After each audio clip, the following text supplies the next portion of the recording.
Lux presents Hollywood. The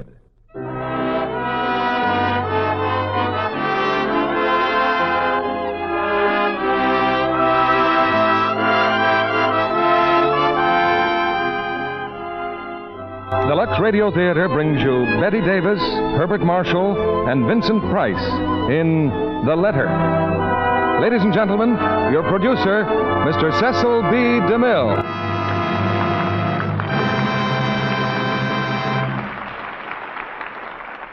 Greetings from Hollywood, ladies and gentlemen. Some stars are born to fame. Others have fame thrust upon them. Then there's a third kind, like Bette Davis. All the honors in Hollywood have come to her at one time or another. Those who judge stars by box office value place her among the leaders. Those who judge by purely artistic standards accord her the same position. She's won the Academy Award twice, and yet I doubt whether Bette has ever been completely satisfied with one of her performances. Like most great artists, she always found some detail that might be improved, but neither the box office nor the critic judge as harshly as her own instinct. Tonight, we present Bette Davis in The Letter by Somerset Maugham. She gave one of her finest performances in the Warner Brothers picture, and that was only fitting, because it was in another Maugham story called Of Human Bondage that Bette really came of age as an actress. The Letter packs the drama of a lifetime into a few weeks of love and violence and death. It's a great play for a great actress. But you'll hear more than one star performance, because Herbert Marshall will play opposite Bette in the same part he had in the picture. And our third star is Vincent Price, who makes his first appearance here tonight. When I was first connected with the theater, the audience which enjoyed a production like this was limited to the few hundred people who could crowd into a Broadway playhouse. You can picture the riot there'd be if tonight's stars were appearing on Broadway for one night only. But today has made it possible for 30 or 35 million people to hear the play at the same time, and every one of you has the best seat in the house. The soldier in New Guinea is in the third row center, right beside the banker who is listening from his Park Avenue apartment. Here's the curtain now for the first act of The Letter, starring Bette Davis as Leslie, Herbert Marshall as Robert Crosby, and Vincent Price as Howard Joyce.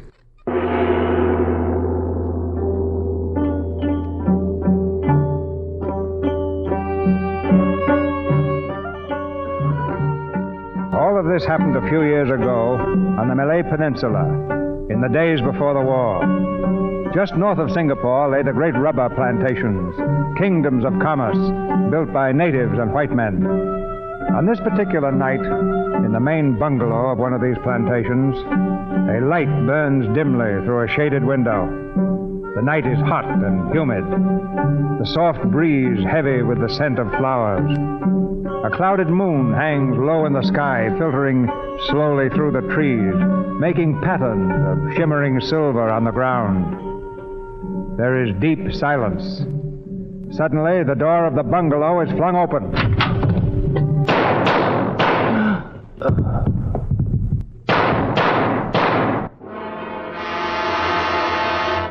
Missy, I hear a gunfire. Missy Crosby, I hear. That man, that is Mr. Hammond. Is he dead? I think him dead. You see him, Missy Crosby? Do you know where the new district officer lives? Yes, Missy. Send someone for him at once. Say there's been an accident and Mr. Hammond's dead. Yes, Missy. And get word to my husband. He's out somewhere on the number 4 plantation. Yes, Missy, I try.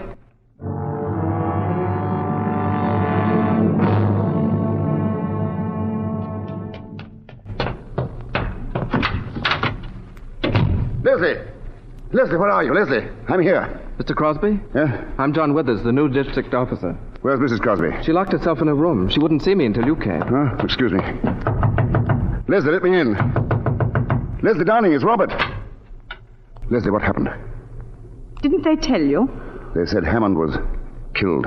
Is he still out there? I had your head boy remove the body to a shed. Leslie, what happened? Tell me. He tried to make love to me, and I shot him. Leslie. Oh, Oh, Robert, I'm so glad There, you come. darling, there. Hold me tight. I'm so There's frightened. nothing to be frightened about. It'll be all right. Oh, there, now, that's better. I'll try not to do that again. Mr. Withers, I hope you'll understand. I didn't want to see anyone until my husband came. Yes, of course, I understand, Mrs. Crosby. Oh, Howard, come in. I got your message in Singapore. Howard, how nice of you to come. Naturally, I want to be here if I can help. Oh, you will help me. Us. In every way I can, as your lawyer and your friend. You're a dear. Mr. Withers, this is Mr. Howard Joyce, my attorney. How do you do? How do you do? How's Dorothy, Howard? She's very well and anxious to see you. Has her sister arrived from England? Adele? Oh, yes, she came last week. Oh. Oh, here now. Here now. Leslie, you better be rested. I do feel dreadfully faint. Come and lie down, darling. I'll get you a drink. I'm sorry to be so tired. Nonsense, you're being very brave. How long have you been here, Mr. Withers? About an hour. One of the Crosby houseboys came to fetch me. Was Hammond dead? Oh, yes. He was just riddled with bullets. What? Well, here's the revolver. All 6 chambers are empty. Here, you two, you better have a drink yourselves. Thanks, but I'm afraid I shouldn't. I'm on duty of a sort, you know. Well, I'll have one, Bob. You feeling any better, Leslie? Much better, thank you. Mrs. Crosby, I'm afraid it's my duty to ask you some questions. I think I can wait, Mr. Withers, until my wife... Oh, it's all right, Robert. Really, I feel perfectly well now. Then suppose you tell us, Leslie, in your own words, exactly what happened. I'll try. And take your time, Mrs. Crosby. Remember, we're all friends here. You've been so patient. Well, as you know, Robert was spending the night at number 4 Plantation. Oh, I never mind being alone. A planter's wife gets used to that. Oh, my I dear. had dinner rather late, and I started working on my lace. Oh, I don't know how long I'd been working, when suddenly I heard footsteps outside, and someone came up on the veranda and said, "Good evening, can I come in?" I was startled because I hadn't heard a car drive up. "Who is it?" I asked. "Jeff Hammond." "Oh, of course," I said. "Come in and have a drink." Were you surprised to see him? Well, I was rather. He hadn't been in the house for ages, had he, Robert? 3 months at least. I told him Robert was over at the number 4 Plantation getting out a shipment or something. Wasn't that it, darling? What did he say to that? He said, "Oh, I'm sorry. I felt rather lonely tonight, so I thought I'd just come over and see how you were getting on." Well, I put on my spectacles again and went on with my work. We chatted about one thing and another. He asked me if Robert had heard that a tiger had been seen on the road 2 or 3 days ago. He said he thought he'd try to get it over the weekend. Oh, yes, I know about that. Don't you remember I spoke to you about it yesterday? Did you? Oh, yes, I believe you did. Well, we went on chatting until... Well, suddenly he said something rather silly. What? It's hardly worth repeating. He paid me a little compliment. I think perhaps you'd better tell us exactly what he said, Leslie. He said, "You've got very pretty eyes. It's too bad to hide them under those ugly spectacles." Has he ever said anything of the sort to you before? Oh, no, never, and I thought it impertinent. I don't wonder. Did you answer him? I said I didn't care a row of beans what he thought about me, but he only laughed and said, "I'm going to tell you all the same. I think you're the prettiest thing I've ever seen." Leslie. Let her finish, Bob. Well, in that case, I said, "I can only think you half-witted." He laughed again and moved his chair up closer. But, Mrs. Crosby, I wonder you didn't throw him out there and then. Well, I didn't want to make a fuss. I think a woman only makes a perfect fool of herself if she makes a scene every time a man pays her a compliment. When did you first suspect that Hammond was serious? The next thing he said, he looked at me straight in the face, and he said, "Don't you know that I'm awfully in love with you?" Swine. Were you surprised? Of course I was surprised. Well, we've known him for 7 years, Robert, and he's never paid me the smallest attention. Why, I didn't suppose he even knew what color my eyes were. We hadn't seen very much of him the last few years. Yes. Go on, Leslie. Well, he helped himself to another whiskey and soda. I began to wonder if he'd been drinking before. "I wouldn't drink any more if I were you," I said. He emptied his glass and asked me in a funny, abrupt way, "You think I'm talking to you like this because I'm drunk?" I said, "That's the most obvious explanation, isn't it?" Oh, it's awful having to tell you all this. I'm so ashamed. I wish there was some way we could spare you, Mrs. Crosby. Leslie, it's for your own good that we know the facts, all you can remember of them. Very well. I'll tell you the rest. I got up from my chair. I was standing in front of the table about here. He rose and stood in front of me. "Good night," I said. But he just looked at me, and his eyes were all funny. "I'm not going," he said. Well, then I began to lose my temper. "You poor fool. Don't you know I've never loved anyone but Robert? And even if I didn't love Robert, you're the last man I should care for." He answered, "Robert's away." Well, that was the last straw. Oh, I wasn't frightened, just angry. If you don't go away this minute, I told him, I'll call the boys and have you thrown out. I walked past him to call the boys, and he took hold of my arm and swung me back. Oh, I screamed as loud as I could. He flung his arms about me and began to kiss me.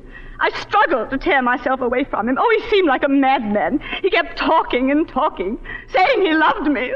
Oh, it's horrible. I can't go on. I'm very sorry, Leslie, but we'll have to know the rest. Well, he lifted me in his arms. I struggled to get free, but he was too strong. He started to carry me, and then he stumbled on those steps, and I got away from him. Suddenly, I remembered Robert's revolver in the drawer of that chest. He got up, but I reached it before he caught me. Oh, it was all instinctive. I didn't know what I was doing. I didn't even know I'd fired. I heard a report and saw him lurch toward the door. I followed him out to the veranda. He staggered across the porch and fell down the steps. I don't remember anything more, just the reports, one after another, until there was a funny little click, and the revolver was empty. And suddenly I looked down and saw him lying there, lying in the moonlight. It was only then that I knew what I'd done. My poor darling. Mrs. Crosby, may I say I think you've behaved magnificently? I'm terribly sorry we had to put you to the ordeal of telling us all this. Well, you were all very kind. It's quite obvious the man only got what he deserved. Withers, if you'll come with me, I'd like to see the body for a minute. Oh, yes. Yes, I'll take you to the shed. We'll only be a few minutes. My poor child. Oh, Robert, what have I done? You've done what any woman would have done in your place. Only 9/10 of them wouldn't have had the courage. And yet I'd give almost anything if I could bring him back to life. So horrible to think that I killed him. Leslie, why, there isn't a man or a woman in the colony who won't be proud to know you. Darling, we have been happy, haven't we? You've been the best wife a man could have. I'm grateful for all the time we've been together. Oh, Robert, don't say it that way. It sounds so in the past. Oh, nonsense. We've got most of our lives ahead of us. Oh, if only there was something I could do to help you right now. You can love me. That's all I need. I've always loved you. Yes, but now. Leslie, darling, if I could love you any more, I would now. Robert.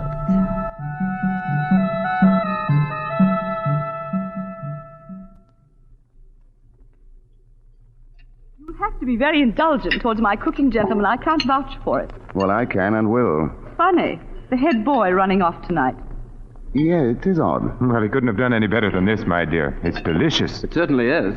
Thank you, gentlemen. I think we should start for Singapore as soon as we're finished. Right away. It's still dark, Howard. It'll be 8 o'clock by the time we get there. We'll ring the Attorney General and find out when we can see him. I think that's the first thing to do, don't you, Withers? Yes, I think that's the best thing to do. Would I have to be arrested? Well, you see, Mrs. Crosby, as a matter of fact, I think you're by way of being under arrest now. It's purely a matter of form, Mrs. Crosby. Shall I be imprisoned? Well, that's up to the Attorney General. But it's quite possible he'll be able to accept bail. He's a very good fellow, and I'm sure he'll do everything he can. How do you mean, be able to accept bail? Well, my dear, it depends on what the charge is. What do you mean by that? I think it not unlikely that he'll say that only one charge is possible, and in that case, well, I'm afraid that an application for bail would be useless. What charge? Murder. Leslie. Oh, I'm quite all right. More coffee, dear. No. As a matter of fact, if we're going to leave, I'd better put a few things together. I won't be long. Let me do it, Robert. No, don't bother, dear. Oh, Leslie, Yes? there's just one question I'd like to ask you. Yes, what is it, Howard? Just before, when I was looking at Hammond's body, Oh, yes? it seemed to me that some of the shots must have been fired after he was lying on the ground. I'm afraid it sounds very cold-blooded, but I was so terrified I didn't know what I was doing. Everything was confused and blurred. Oh, well, there, Leslie, I shouldn't even have brought it up tonight. Put it out of your mind.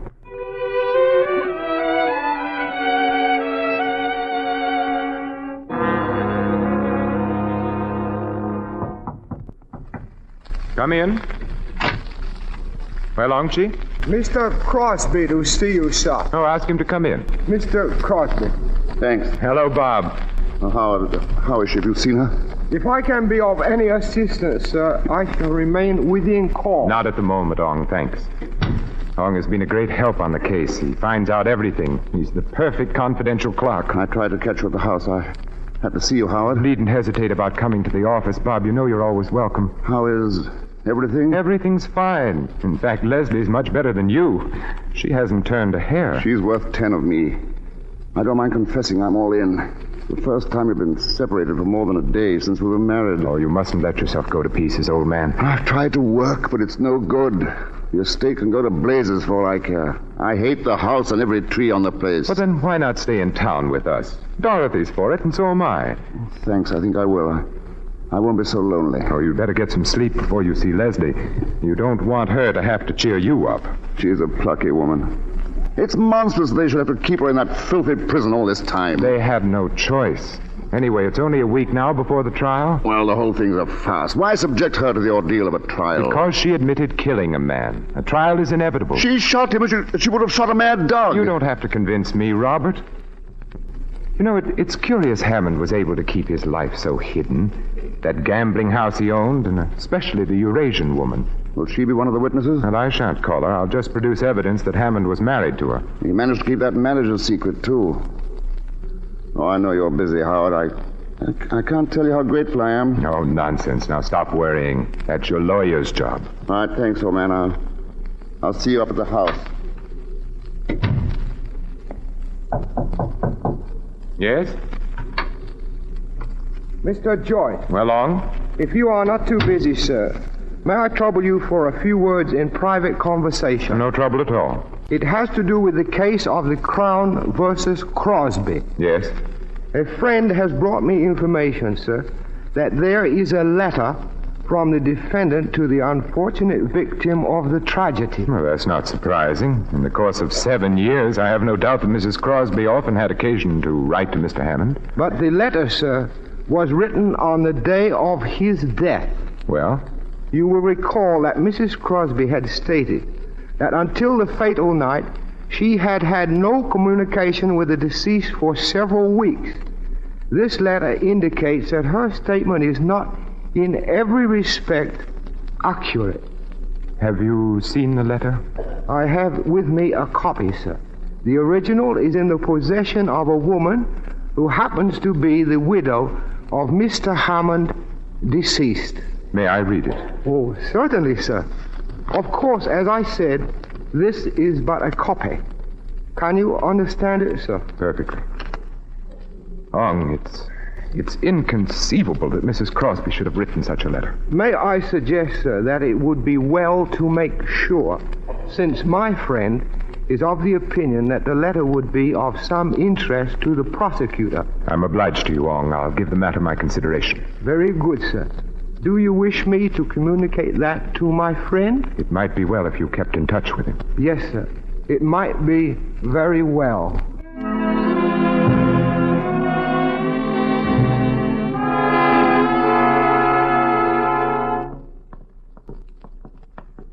You may stay in the visiting room as long as you want, Mrs. Crosby. The warden's orders. That's very nice of him, thank you. Howard, how good of you to come. I wasn't expecting you today. Good morning, Leslie. You're looking very well. Thank you, Howard. Well, the trial's only 5 days off now. I know. Each morning when I awake, I say to myself, 1 day less. Just like I used to at school with the holidays coming. Oh, Leslie. Oh, don't feel sorry for me, Howard. The time has really passed quite quickly. I've read a great deal and worked on my lace. But I will confess something to you, Howard. I'm not looking forward to testifying in court. Leslie, one of the things that it's impressed me is that each time you've told your story, you've told it in exactly the same words. You've never varied a hair's breadth. And what does that suggest to your legal mind? Well, it suggests either that you have an extraordinary memory or that you're telling the plain, unvarnished truth. I'm afraid I have a very poor memory. Leslie, I suppose I'm right in thinking that you had no communication with Hammond for several weeks before the catastrophe. Oh, quite. I'm positive of that. Let's see. Well, the last time we met was at a tennis party at the McFarrens'. I don't think I said more than 2 words to him. And you hadn't written to him? Oh, no. At one time you'd been on fairly intimate terms with him. How did it happen that you stopped asking him to anything? Well, we hadn't anything much in common. He was very popular, you know, and, well, there didn't seem to be any need to shower him with invitations. Are you quite certain that was all? Well, I may as well tell you. We heard about his wife. And once, just by chance, I actually saw her. Oh, well, you never mentioned that. What was she like? Horrible. Covered with gold chains and bangles and bracelets. And a face like a mask. And it was after you knew about her that you stopped having anything to do with Hammond. Yes. Leslie, I think I should tell you that there is in existence a letter in your handwriting from you to Jeff Hammond. Well, I've often sent him little notes to ask him something or other. This letter asked him to come and see you because Robert was going to be away. Oh, but that's impossible. I never did anything of the kind. Here, you'd better read it for yourself. This is not my handwriting. I know that. It's said to be an exact copy of one written on the day of Hammond's death. Well, Leslie?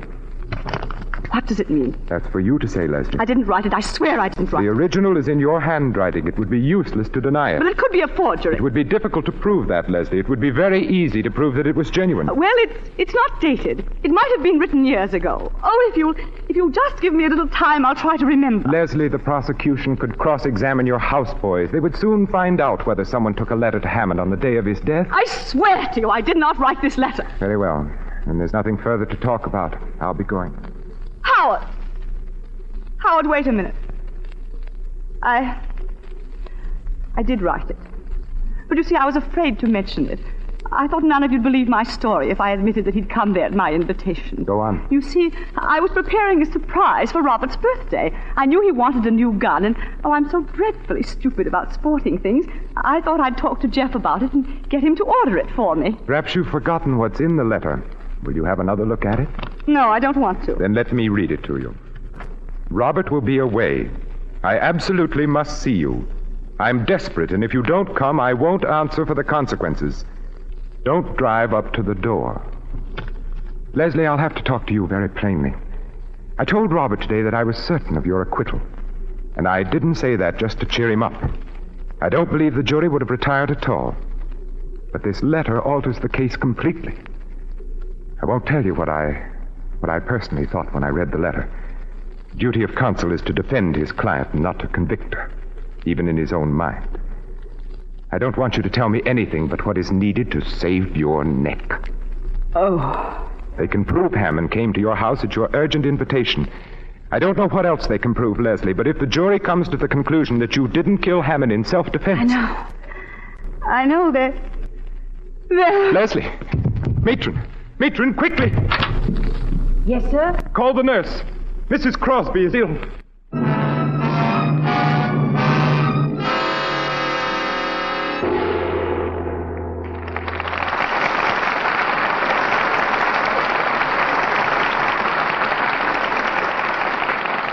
While we wait for Betty Davis, Herbert Marshall, and Vincent Price to return with Mr. DeMille for Act Two of The Letter, we pause now for station identification.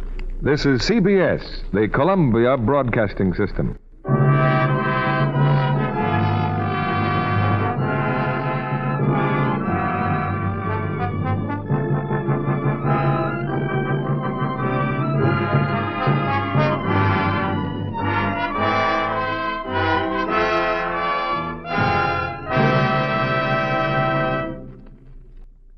Act Two of The Letter, starring Betty Davis as Leslie, Herbert Marshall as Robert Crosby, and Vincent Price as Howard Joyce.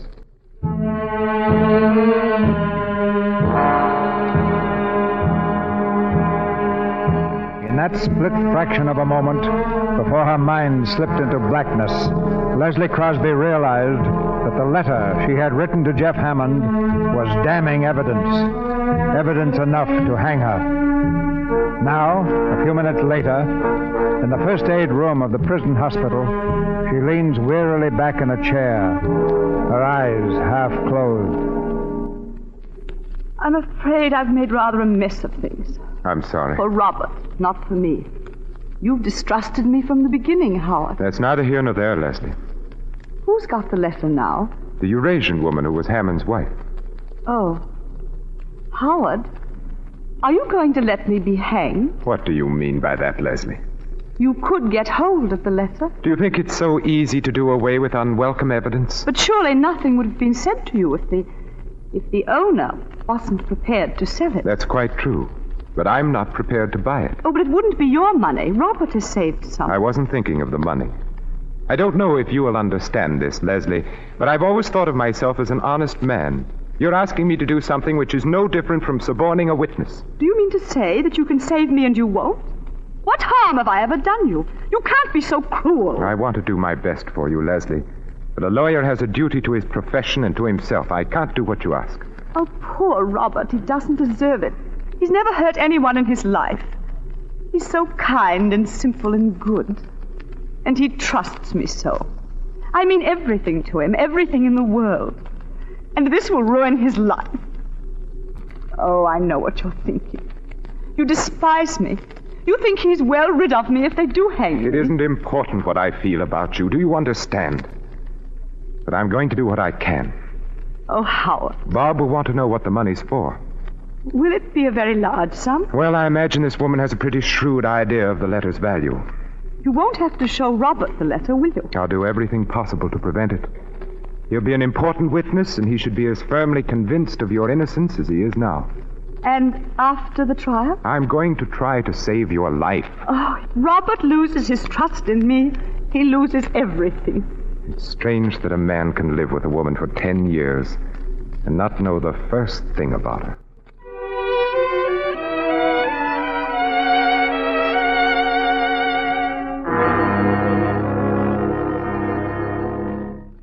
You say your friend could be induced to part with the letter? I believe so, sir. But my friend has not got the letter, sir. The woman has it.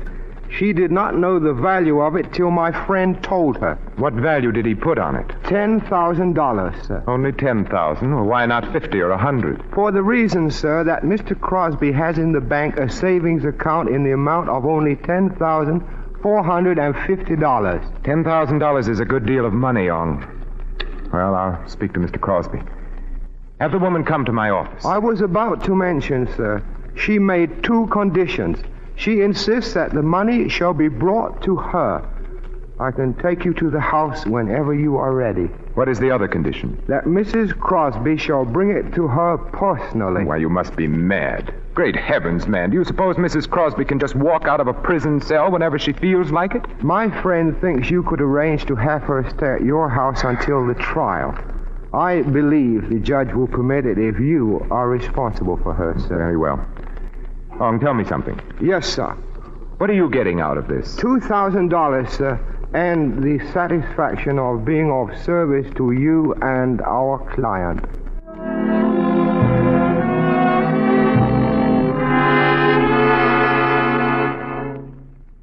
Sit down, Howard. I've taken the liberty of ordering for you. Oh, thanks. You're looking more cheerful, Bob. I feel better since this morning. I guess you're finally convinced that we have nothing to worry about. Well, as a matter of fact, Bob, something has come up. Oh, it's nothing very much, but I thought I'd better have a talk with you about it. Yes? Well, it seems Leslie wrote a letter to Hammond asking him to come to the bungalow on the night he was killed. Why, that's impossible. You heard her say she'd had no communication with him for weeks before it happened. Nevertheless, she did write the letter. She wanted his advice on something she was buying you for your birthday. Your birthday was about then, wasn't it? Yes, it was the end of April. In the excitement, she forgot the letter at the time and then later was afraid to say she'd made a mistake. But that's not like Leslie. She isn't afraid of anything. This was a pretty serious mistake, and she realized it. Who has the letter? Hammond's widow. She threatens to turn it over to the prosecution. Well, what if she does? Leslie can explain it in court just as she explained it to you. Yes, but don't you see, it might alter things a good deal in the minds of the jury if Hammond came to your home by invitation. Well, what's to be done about it? I think we must get hold of that letter. I want you to authorize me to buy it. I'll do whatever you think is right. All right, buy the letter. I'll pay you back whatever it costs. Good. Now put the matter out of your mind. Oh, by the way, Leslie will be at the house tonight. I've arranged to have her released pending trial.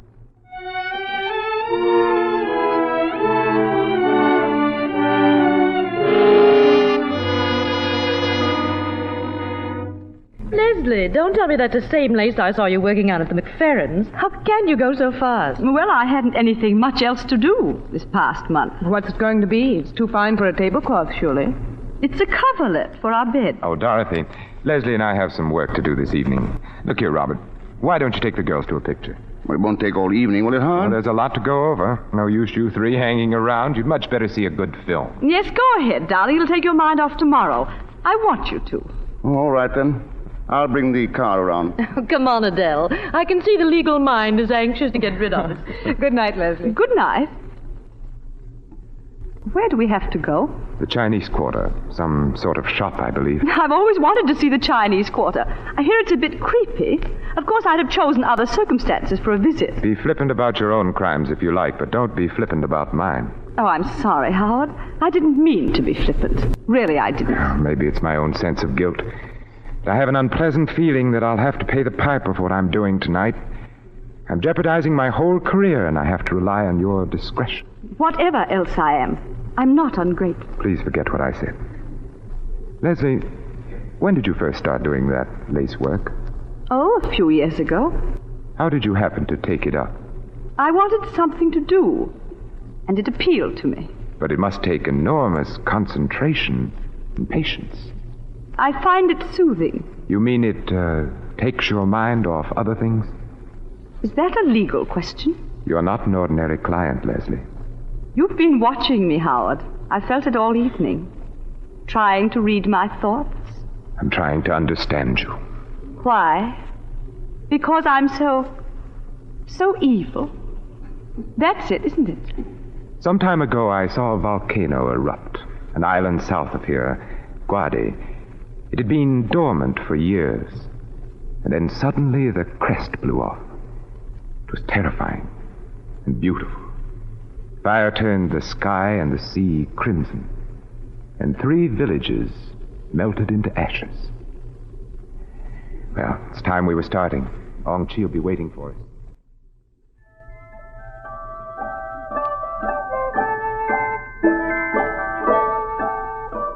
Come in, please, come in. This is the shop of my friend. If you will wait here, I shall return in just a moment. And let's not be too long about it, Ong. I will speak to the lady at once, sir. They seem to have a little of everything to sell here. Yes, most of these shops do. That looks like good jade. And this dagger. See the workmanship on the ivory handle? Imagine all that on a knife. He who kills with an unworthy tool commits 2 crimes. One against himself. Will you follow me, please? The lady will see you now.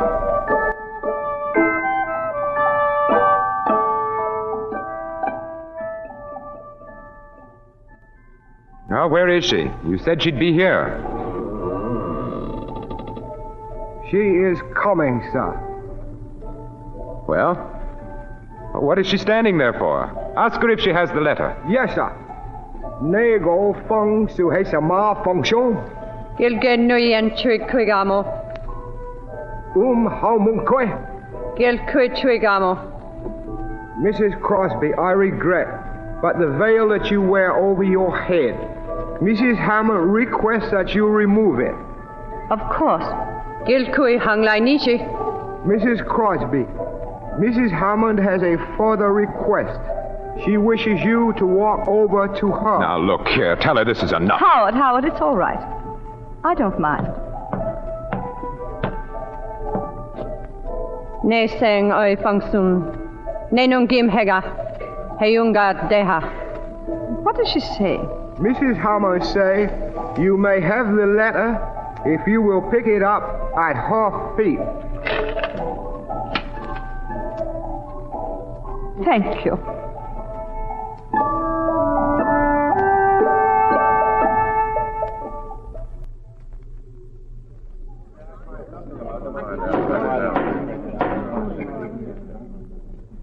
Gentlemen of the jury, have you agreed upon a verdict? We have, Your Honor. The prisoner will please rise and look upon the jury. Do you find the prisoner at the bar, Leslie Crosby, guilty or not guilty? We find the defendant not guilty.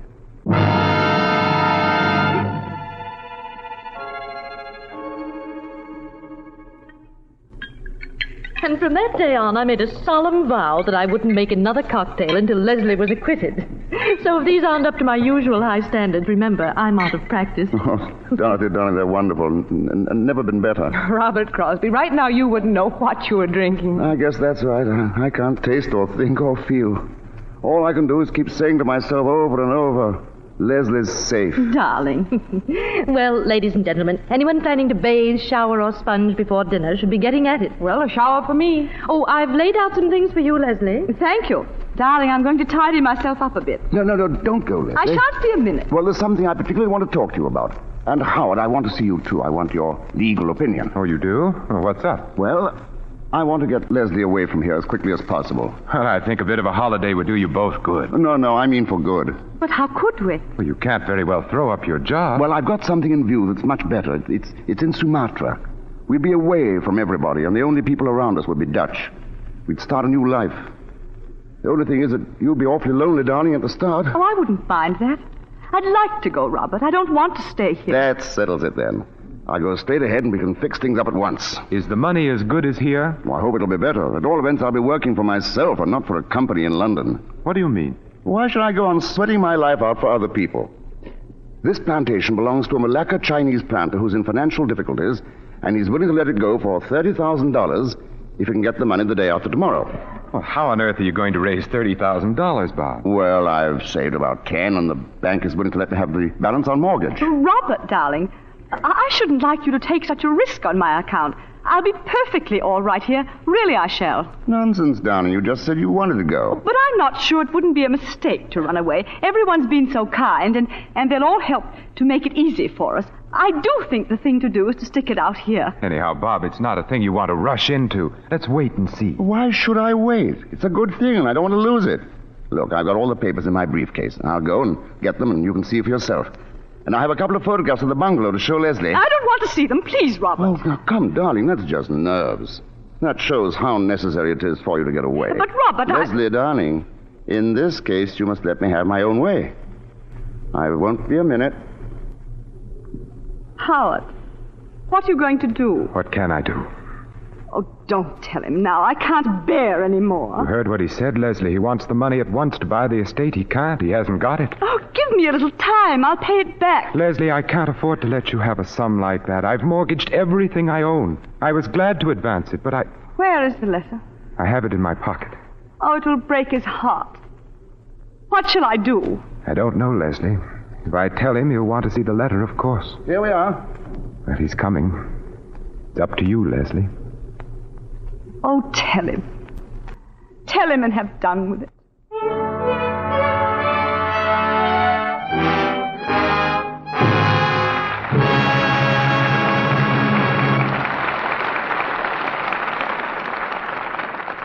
Mr. DeMille presents Betty Davis, Herbert Marshall, and Vincent Price in the final act of The Letter in a moment.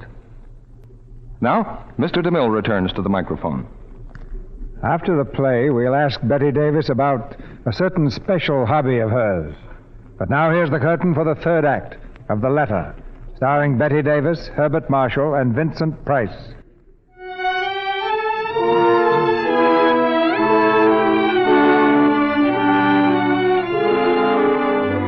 Robert Crosby has returned to the room, his thoughts full of plans for the purchase of the new plantation.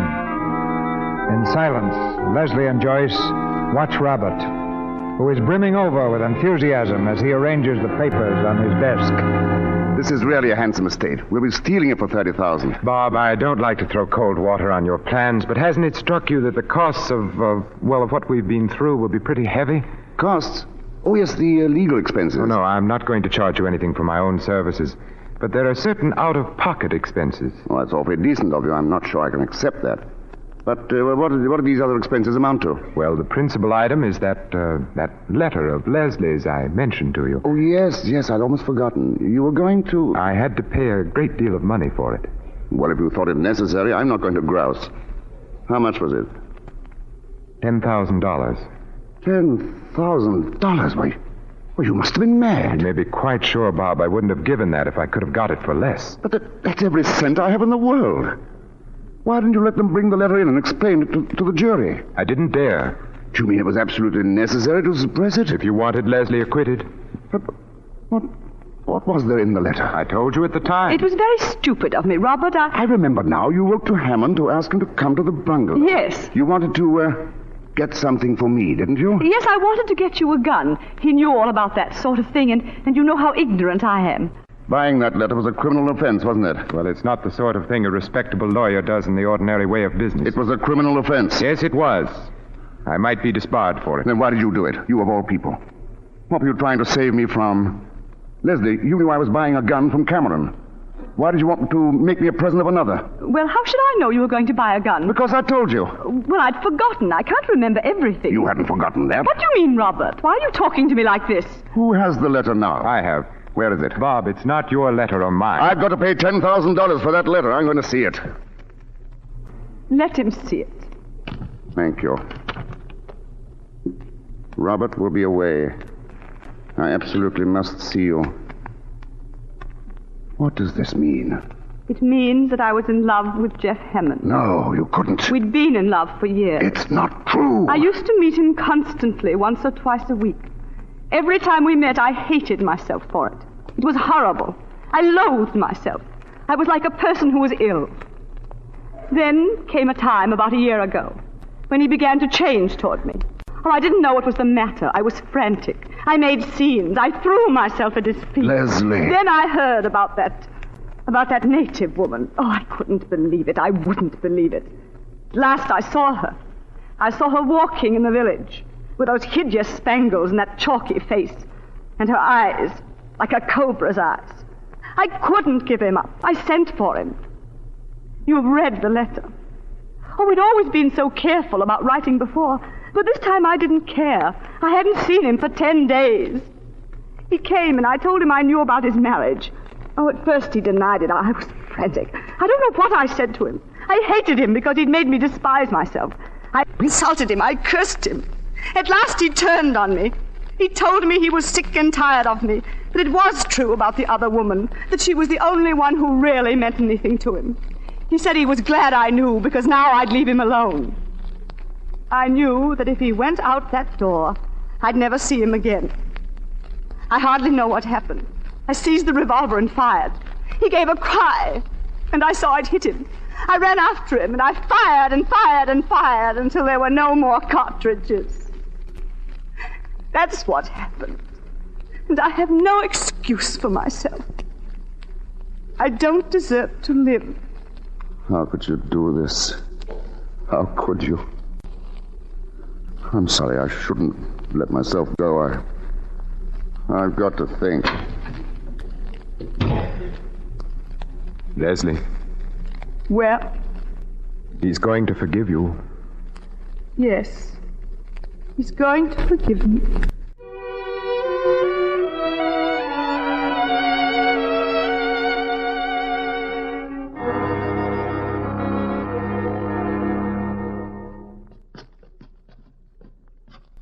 And the fifth couple are the Prescotts. Oh, yes, Robert's told me about them. Oh, you'll adore them, Leslie.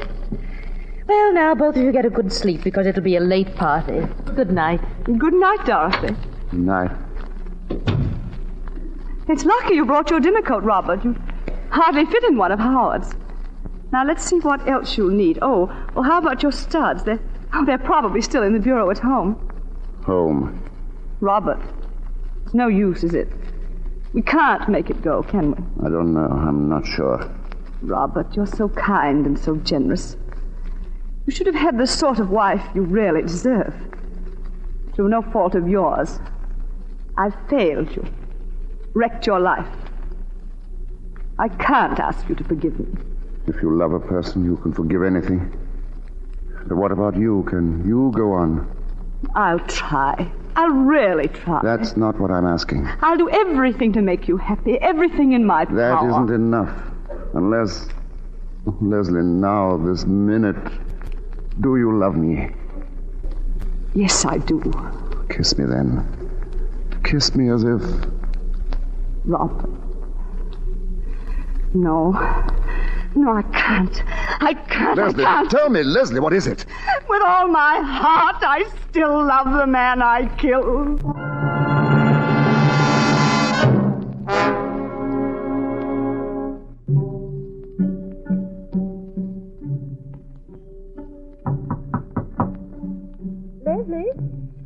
Leslie, let me in.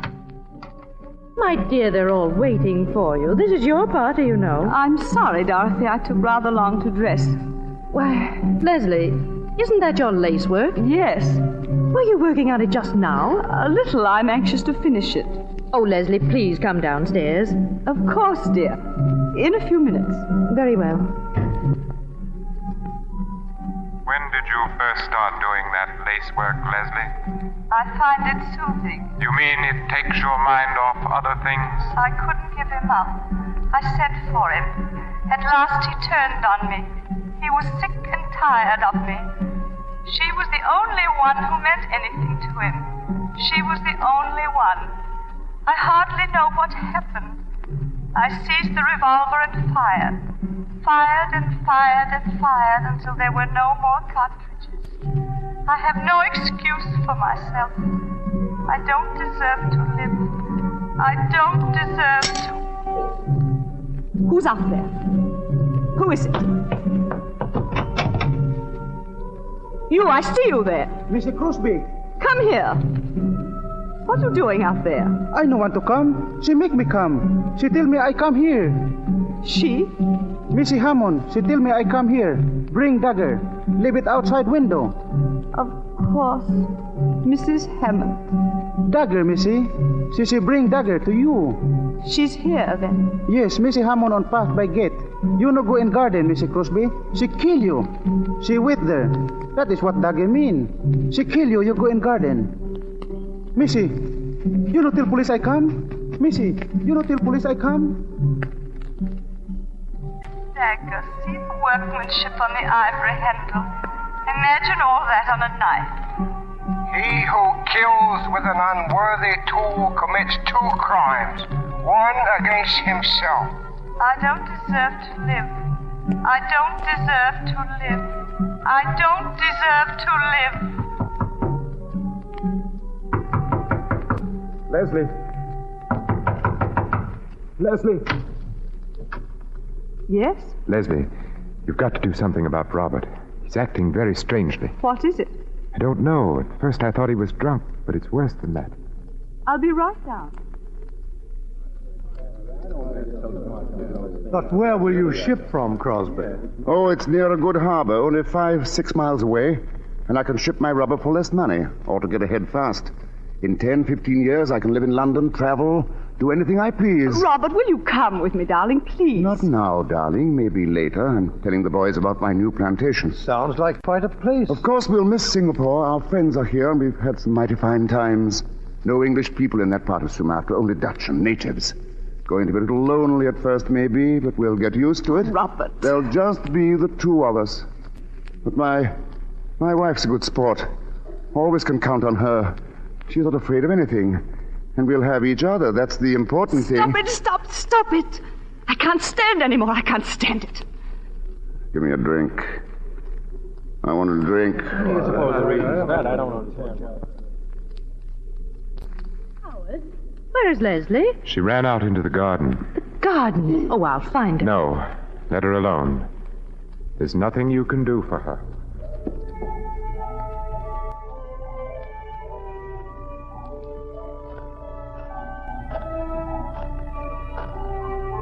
You no go in garden. She kill you. You go in garden, Missy. See the workmanship on the ivory handle. She kill you. I couldn't give him up. I sent for him. Robert will be away. I absolutely must see you. I couldn't give him up. What does this mean? It means that I was in love with Jeff Hammond. That's not true. It means I was in love with Jeff Hammond. No. We'd been in love for years. Been in love for years. We'd been in love for years. Mr. Crosby, go back. Go back. Oh! You killed her. You killed her. Kui Ying say. Who is that? Don't move. The police. The police. Don't move. I will shoot. What do you do here? I do nothing. I tell her no go into garden. I tell her. This woman, she is dead. Kui Ying say. Ingada se kui. She kill her. It was right. She die. Leslie! Leslie! Leslie!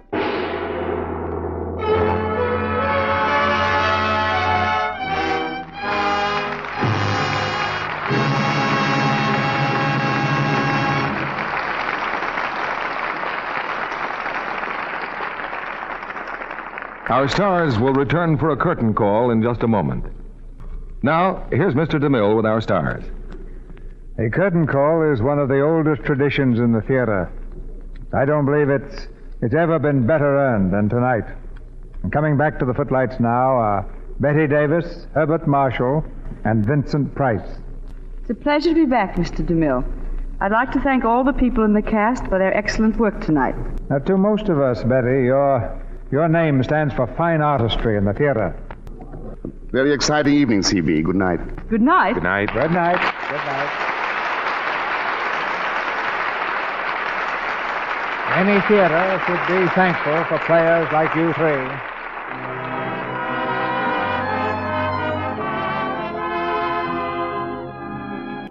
This is Cecil B. DeMille saying good night to you from Hollywood.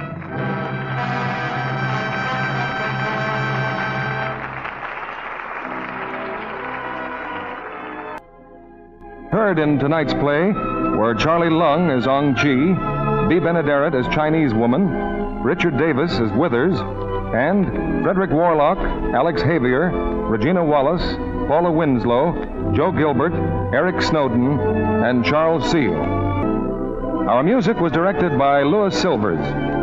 And this is your announcer, John M. Kennedy. This is CBS, the Columbia Broadcasting System.